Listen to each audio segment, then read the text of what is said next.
Sabadão, gente! Hoje tem vídeo aqui no meu canal. Meu nome é Isadora Zunsten Oliveira. Sejam todos muito bem-vindos e hoje o que eu trago para vocês é um grande clássico que permanece muito atual até os dias de hoje. Estou falando de Dom Casmurro, do escritor Machado de Assis.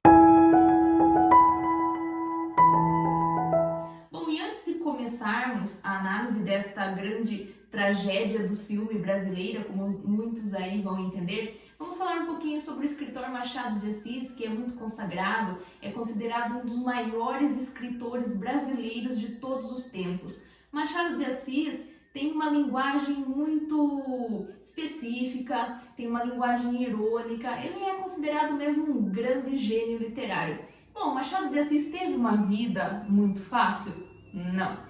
Na época em que ele nasceu, a questão do racismo no Brasil era muito grande e Machado de Assis ele era negro, ele era na verdade um mulato e ele teve poucas condições de estudo, ele foi basicamente um autodidata, então nada na vida dele foi fácil. Se ele conquistou esse posicionamento que ele encontra, que ele se encontra hoje, foi por um grande esforço e foi pela própria genialidade desse escritor.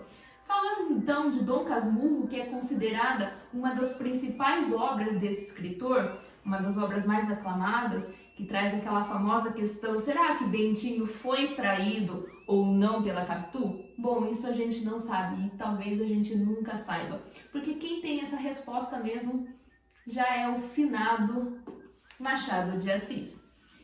Trazendo o enredo dessa história, que é uma história narrada em primeira pessoa, ou seja, ele é narrado pelo próprio protagonista da história, que no caso estamos falando do Bento Santiago, mais conhecido como Bentinho, em que ele resolve contar sobre a vida dele, desde a sua adolescência até a sua velhice atual, em que ele é chamado de Dom Casmurro, fazendo uma pequena explicação do título.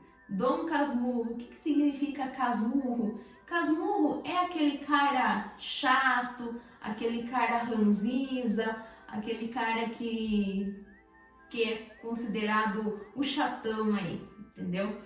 E o Dom, por quê? Porque Bentinho era um cara rico, ele tinha posses, ele tinha grana. Então eles fazem como se fosse uma brincadeira aí, na verdade ele é chamado por um outro rapaz assim, então ele resolve utilizar isso como o título do seu livro. Bom, começando a história, então, Bentinho, aos 15 anos de idade, ele era um garoto ingênuo, ele era meio burrinho, ele era riquinho, aquele Mauricinho, filhinho de mamãe, e ele se apaixona pela vizinha Capitu, que na época tinha 14 anos, e era uma garota pobre, ela vivia com o pai e não tinha posses, e eles queriam ficar juntos. Porém, a mãe de Bentinho, a Dona Glória, ela tinha feito uma promessa muito tempo antes, quando Bentinho ainda era um bebê, de que ele seria padre. E essa não era a vocação de Bentinho, mas ali com um jeitinho e tal, que eu não vou contar no vídeo hoje, ele consegue ir para o seminário e consegue se desfazer dessa promessa de sua mãe, não se transformando em padre, não se formando em padre, porém ele frequenta o seminário. E é durante este período em que ele estuda neste seminário que ele conhece aquele que viria a ser o seu melhor amigo, Escobar, e que anos depois ele acreditaria estar envolvido aí em um triângulo amoroso. Bom, Bentinho, depois que ele volta do seminário, ele se casa com Capitu, os dois são muito felizes. Os dois têm uma vida muito boa, eles têm um filhinho, que colocam o mesmo nome do amigo Escobar, que se chamava Ezequiel Escobar, era o sobrenome. E tudo vai bem até que Bentinho começa a ter uma certa sementinha ali, um certo vermezinho do ciúme plantado no seu interior, quando ele começa a desconfiar que Capitu e seu melhor amigo Escobar tinham um caso, tinham um romance secreto.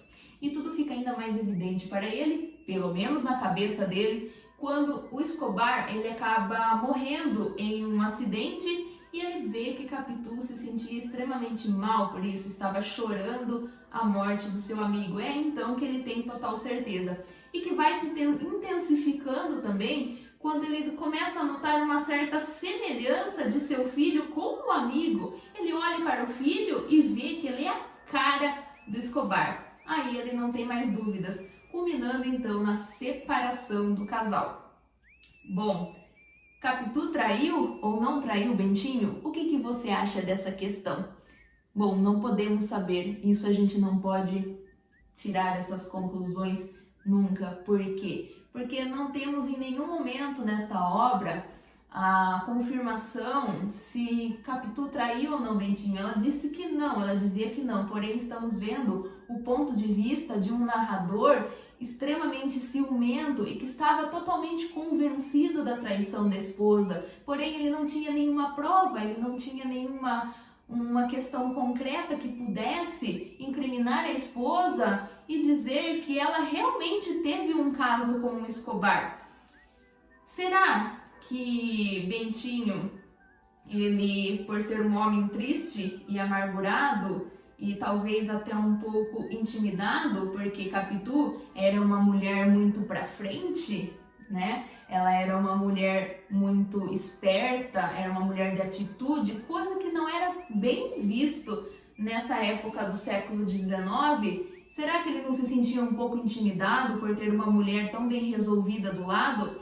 E ele criou alguma coisa para que pudesse incriminar, para que pudesse colocar essa mulher aí com um certo patamar inferior? Porque Bentinho é o tipo de cara que se achava superior, porque ele era rico, ele tinha posses, então ele achava que Capitu era uma coitada, era uma qualquer, porque a Capitu era pobre, ela não tinha tanto dinheiro, e Bentinho ele é um cara que se acha ali o maioral. Bom, não sabemos, não podemos tirar tantas conclusões, podemos ter as nossas próprias opiniões.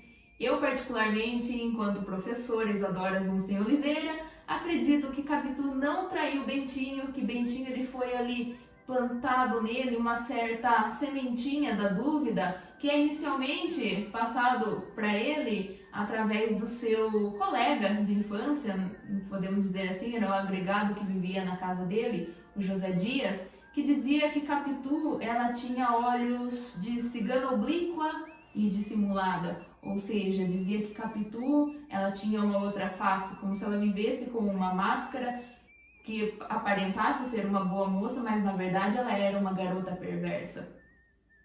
Na minha opinião, enquanto professor, eu acredito que ele não foi traído, porém eu não posso afirmar com certeza. Eu não vou colocar a mão no fogo por Capitu. Isso fica às próprias conclusões de vocês. Agradeço quem assistiu até aqui, vamos continuar lá nos comentários. Deixe a sua opinião, você acha que Capitu traiu ou não traiu Bentinho? Escreva lá nos comentários. Agradeço a vocês, vou ficando por aqui, até o próximo sábado. Um beijo e um abraço a todos e até a próxima!